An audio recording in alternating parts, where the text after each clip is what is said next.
E aí, pessoal, bem-vindos a mais uma análise. Hoje, a gente vai desconstruir uma ideia que muita gente ainda tem sobre a cartografia. Vamos explorar como ela deixou de ser apenas aquela arte de fazer desenhos estáticos no papel para se transformar numa ferramenta de análise de dados super dinâmica e absolutamente crucial. A forma como a gente enxerga o mundo mudou, e a maneira como a gente decodifica fenômenos socioespaciais complexos mudou junto. Mas antes de qualquer coisa, pensem numa coisa fundamental. Como é que a gente pega a imensidão caótica desse nosso planeta inteiro e transforma em informações estruturadas, que a gente consiga entender e, o mais importante, aplicar na vida real? Como colocar ordem nesse caos geográfico gigantesco? Bom, a resposta curta para isso é a cartografia, que por definição é exatamente essa tentativa de organizar o espaço numa representação plana e geométrica da Terra. Mas olha só, tem um detalhe essencial aqui. Todo mapa é uma simplificação de propósito da realidade. É humanamente impossível colocar cada árvore, cada rua e cada dado econômico no mesmo lugar. Então, cada mapa que a gente vê foi criado para resolver um problema analítico bem específico. E é exatamente isso que nos leva à nossa primeira sessão, a era da informação geográfica e digital. A grande virada de chave, o que realmente tirou a gente da era dos mapas desenhados à mão, atende por uma sigla, SIG, ou Sistemas de Informação Geográfica. A gente não está mais preso àquela folha de papel. Os SIGs são a verdadeira espinha dorsal da tecnologia atual, porque eles permitem sobrepor e cruzar bancos de dados geográficos gigantescos no computador. É um verdadeiro divisor de águas. E na prática, como isso funciona? Imagina os satélites de coleta de imagens tipo Landsat, trabalhando em conjunto com o geoprocessamento. Com isso, os geógrafos não estão só olhando a Terra, eles estão monitorando o desmatamento, o avanço das cidades e até as safras agrícolas de forma totalmente dinâmica. A gente está literalmente observando o planeta pulsar em tempo real para tomar decisões importantes para a nossa sociedade e para o meio ambiente.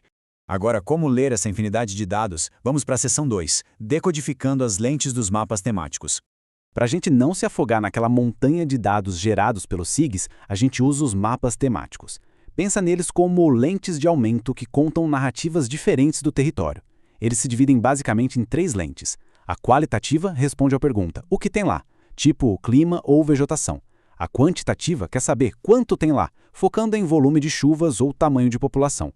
E a ordenada pergunta, qual é a hierarquia? Classificando, por exemplo, qual cidade é mais influente numa rede. Cada mapa é, no fundo, uma história socioespacial única. Mas e se a gente quiser levar esses números ao extremo? Chegamos à seção 3, o poder da anamorfose.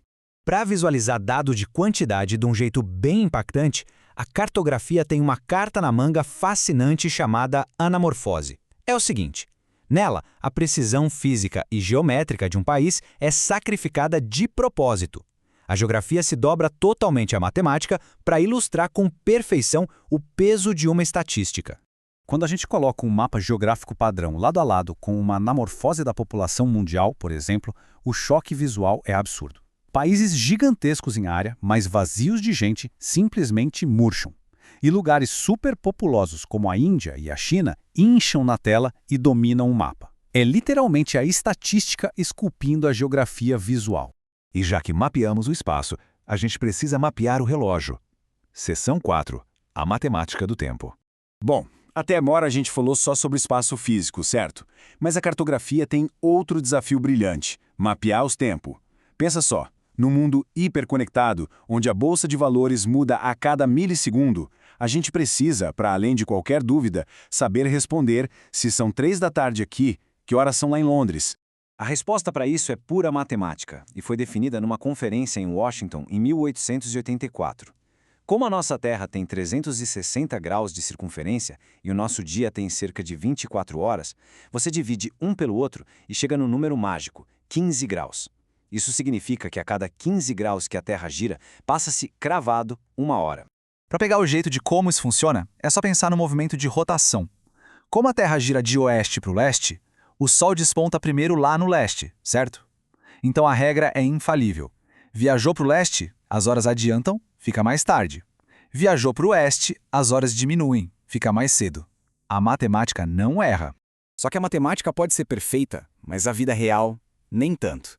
Seção 5. Fusos horários teóricos e práticos. Como a gente viu, A teoria nos dá fatias retinhas e perfeitas de 15 graus de longitude. Mas imagina se essa linha reta cortasse uma mesma cidade ou estado no meio. Metade do bairro em uma hora, metade na outra. Caos total, né? Por isso, a gente usa os limites práticos, onde essas linhas dão aquela famosa entortadinha para contornar fronteiras políticas e unificar o relógio dentro de uma mesma região. E a gente tem um exemplo impressionante disso, a China. É um país de tamanho continental que, na teoria, é atravessado por vários fuso horários diferentes. Só que, na prática, por uma decisão puramente de geopolítica e unificação nacional, o país todo usa apenas um único horário oficial. O limite prático levado ao extremo. E agora preparem a mente, porque a gente vai cruzar a seção 6, o paradoxo da linha de data. Quando a gente mapeia o tempo, a gente cria uma fronteira invisível bizarra, a divisão literal entre o ontem e o amanhã. Essa é a Linha Internacional de Mudança de Data, ou LID. Fica no meridiano de 180 graus, exatamente do outro lado do mundo em relação a Greenwich. É o botão de reset oficial do nosso calendário. Atravessar essa linha no meio do Oceano Pacífico é uma experiência muito louca. Viajando de leste para oeste, cruzando a linha em direção à Ásia, você avança no tempo e pula direto para o dia seguinte, soma um dia. Já no sentido oposto, indo para o leste em direção às Américas, você subtrai um dia. É como embarcar num avião numa segunda-feira, voltar no tempo e aterrissar no domingo. Sem brincadeira, é uma viagem no tempo no sentido mais prático da palavra. Fechando o cerco, vamos conectar isso tudo à nossa realidade. Seção 7. Planejamento espacial. Então, no fim das contas, por que tudo isso importa tanto para as aulas de geografia e para a vida? Porque dominar essas ferramentas, de SIGs a fusos horários, é a base do nosso planejamento. É com isso que a gente rastreia o inchaço das cidades, monitora onde a agricultura pode crescer, evita desastres impedindo construções em zonas de risco e garante que a economia global fale a mesma língua temporal. É a cartografia em plena ação na nossa sociedade. Isso nos mostra que o espaço e o tempo não são fixos, são construções que a gente entende através dessa lente incrível que é o mapa. Então, eu deixo essa provocação final para a gente.